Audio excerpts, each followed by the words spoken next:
Oke, selamat datang kembali ke channel YouTube saya Beruang Bali FX atau BBFX. Hari ini 22 November 2024 ya. Hari Jumat. Hari terakhir di minggu ini untuk orang trading forex karena seperti biasa buat yang baru bergabung ke dunia forex, informasinya adalah trading forex itu hanya terjadi atau pasar buka dari Senin sampai Jumat ya. Sabtu Minggu pasar libur. Oke. Ya, kurang lebih mirip-mirip pekerjaan back office lah ya, seperti itu. Oke.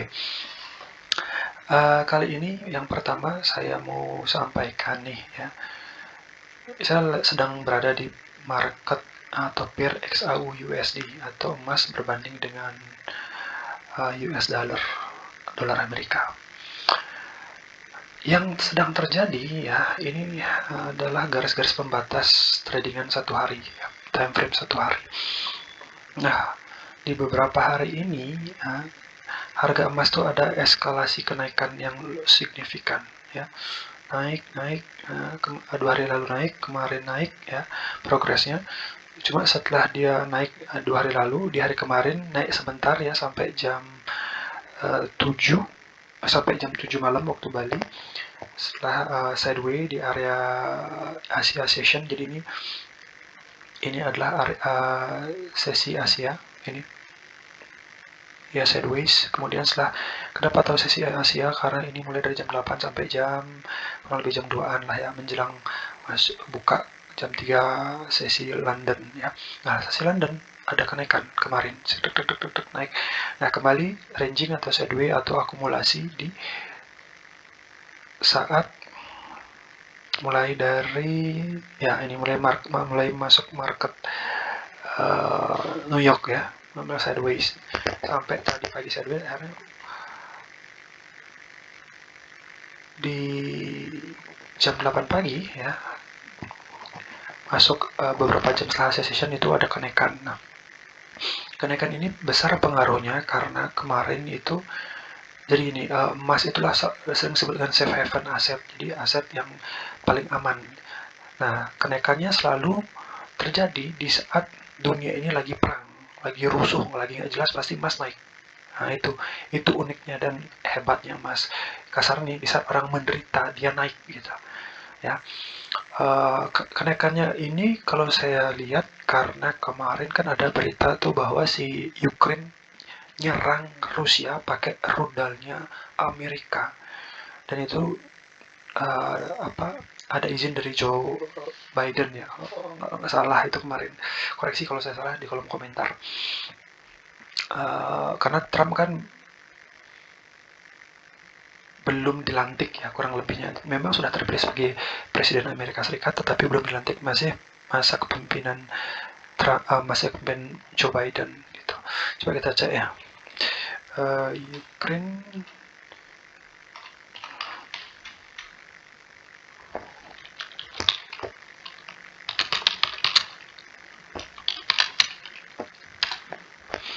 Nah kan, ya 2 hari yang lalu, 23 jam yang lalu beritanya. Makanya ya, ini yang memicu kenaikan dari 2 hari lalu ya, sesuai dengan berita ini.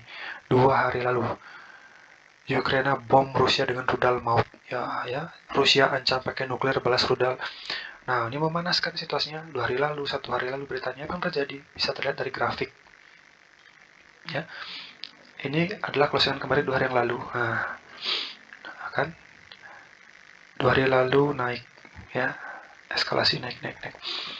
Oke, seperti itu. Nah, kemudian untuk hari ini kita cek kembali di Forex Factory apakah ada news, karena ini hari Jumat. Biasanya Jumat tuh ada non-farm payroll segala macam, berita apa. Nah, kita mesti cek dulu nih. Oh kan, benar, nanti malam jam 10.45 waktu Bali itu ada strong impact news ya, flash manufacturing PMI. PMI ini produsen manufacturing index. Jadi ini bagaimana indeks sebuah produsen di perusahaan dalam pengembangan bisnisnya ya. Nah, detailnya bagaimana begini. Jika nanti angka yang keluar saat news itu lebih besar per forecast, itu good for currency, ya. Nah, flash service PMI juga. Jadi kan produksi itu kan dibagi menjadi dua yang di Amerika. Ada yang manufaktur, ada yang jasa pelayanan, ya. Produsen yang memberikan jasa pelayanan, produsen dalam bentuk manufaktur. Ini juga harusnya sama, jadi actual greater dan forecast is good for currency untuk yang flash service, ya. Tapi ini flash, ya, flash PMI. Jadi baru flash aja, belum yang istilah flash tuh kayak seperti ya kayak sekilas infonya gitu. Nanti akan disempurnakan kembali. Nah, data flash manufacturing PMI ini yang forecastnya 48,8, ya. Previousnya 48,5, artinya sebenarnya tidak ada kenaikan yang signifikan, hanya 0,3 poin kalau dilihat dari forecastnya. Tapi kita nggak tahu nih actualnya akan bagaimana. Tapi kalau forecast compare dengan previous itu ada kenaikan, cuma tidak signifikan, hanya 0,3 basis point. Itu nggak akan terlalu berdampak kalau menurut saya, yang saya lihat sejauh ini. Kemudian yang flash service PMI 52.2, 52,02, ya. Previous forecast sama, nggak signifikan, cuma 0,2 basis point, nggak akan signifikan. Jadi kalau menurut saya sebenarnya ini nanti malam tidak ada yang mengekskalasi atau memotivasi market lebih ekstrim untuk melakukan kenaikan atau penurunan. So, sepertinya hari ini tidak akan terlalu aneh-aneh, ya. Oke, sekarang kita itu secara fundamental news, secara teknikal, ya. Gold hari ini saya melihat di kacamata time frame 30 menit, ya. Saya tidak selalu sama, kadang saya 1 jam, 4 jam, 30, cuma hari ini saya pengen lihat di 30 menit dulu deh, gitu. Nah, ini sudah jelas nih progresnya dari jam 8.30 pagi waktu Bali, ini naik berturut-turut tanpa koreksi. Nah, biasanya Mas log ini hati-hati, habis naik dia ada koreksi, jebakan Batman biasanya. Contoh, kita lihat 2 hari lalu, naik, yang 1, 2, 3, 4 candle naik, koreksi. Ini berapa hari ini? 1, 2, 3, 4, 5, 6, bahkan 6. Ada koreksi kecil, tapi sampai dia berapa nih? 1, 2, 3, 4, 5, 6, 7, 8, 9, 10. Nah, di 10 tuh dia sideways. Ini 1, 2, 3, 4, 5, 6, 7, 8, 9. Nah, 10, ya.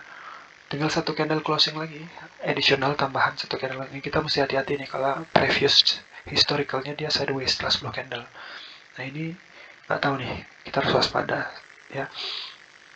Masih 9 menit 33 detik close candle ini, kemudian kita nunggu 1 lagi candle. Oke, prinsipnya kalau saya seperti ini, saya tidak mau menangkap pisau yang sedang terbang. Artinya apa? Berbahaya. Kita tunggu dulu sampai dia turun, mereda, ya, berkurang momentumnya, baru kita re-entry dengan konsep pullback. Ya, nah, pullback di mana? Boleh pakai Fibo, boleh pakai apapun itu, silakan. Ya, pakai supply and demand segala macam. Tapi ini belum bisa ditarik Fibo karena belum ada high yang terbentuk, ya. Ini belum jelas ini, jadi kita mesti nunggu indikasi pelemahan momentum, kemudian dia membentuk high-nya, baru kita bisa menarik garis Fibo seperti itu. Itu jadi, ya. Cuma kalau kita lihat ini dari pergerakan so far, ya, dari kemarin-kemarin gitu kan, ada area yang menarik buat saya.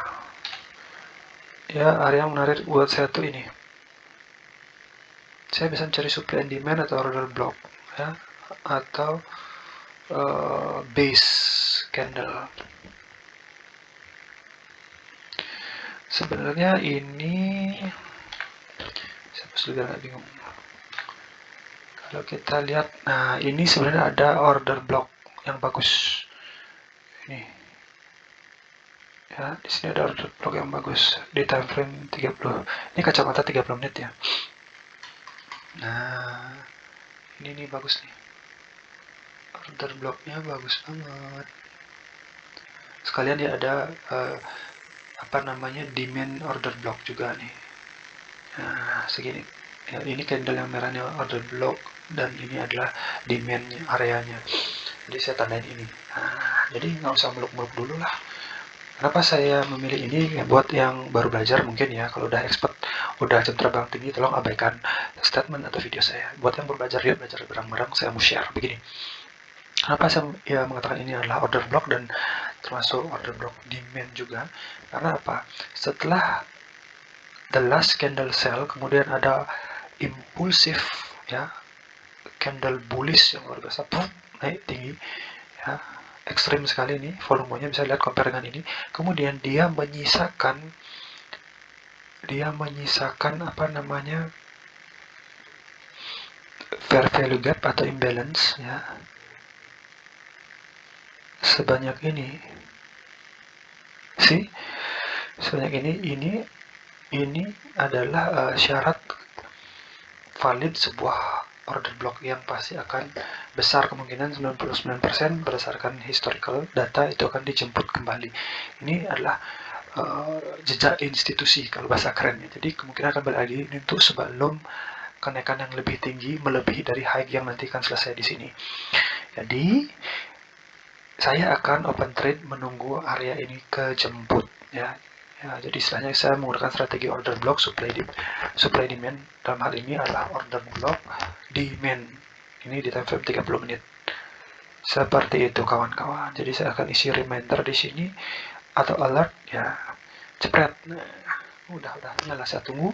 Kita lihat semoga hari ini kejemput ya. Setelah kejemput nanti kita akan open posisi seperti itu. Oh ya, syarat yang terakhir juga yang bagus, yang ini membuat saya tertarik masuk di area ini karena apa? Si order block ini di area demand ini dia sudah membreak off structure ya, ini high yang ini sudah di break oleh candle di sini ya, seperti itu ya. Oke. Kalau kita lihat di time frame 15 menit, wow. Nah, ini mesti hati-hati nih, ada yang lebih ekstrim lagi ternyata kawan-kawan. Ternyata ini lebih ekstrim lagi nih, ada area demand atau ada bukan selain area demand, ini area base nih, 1 2 3 udah jadi base atau dasar.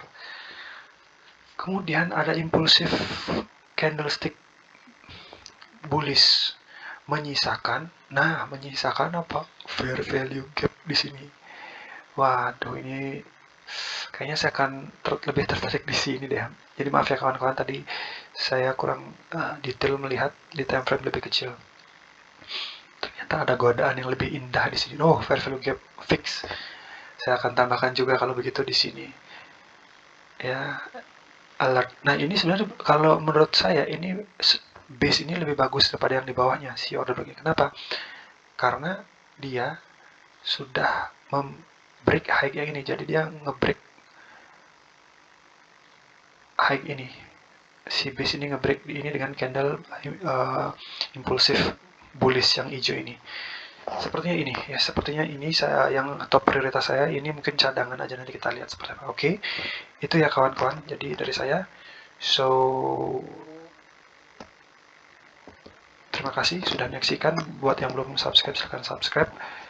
Buat yang sudah, terima kasih and happy trading. Selamat belajar kawan-kawan. Have a great day.